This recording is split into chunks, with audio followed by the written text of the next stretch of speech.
Hindi raw sa Paris nagtatapos ang Olympic journey ni Ira Villegas.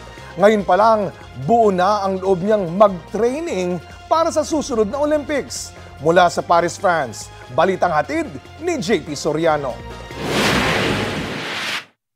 Nanalo man via unanimous decision ang kalaban ni Ira, todo ang paglaban ng ating pambato sa boxing ring. Sabi ni Ira, nalulungkot man siya at hindi nagkaroon ng gold medal match, proud pa rin siya sa kanyang sarili at umaasa na sana raw ay proud din sa kanya ang mga Pilipino. Sabi ni Ira, napakalaking karangalan ang makapaglaro sa Olympics para sa Pilipinas at inaalay niya raw ang kanyang bronze medal.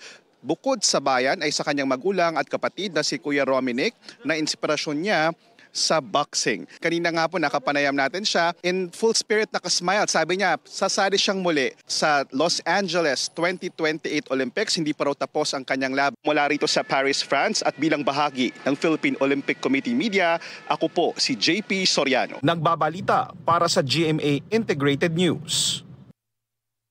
Kapuso, alamin ang maiinit na balita. Bisitahin at mag-subscribe sa GMA Integrated News sa YouTube. Sa mga kapuso abroad, samahan nyo kami sa GMA Pinoy TV at sa www.gmanews.tv.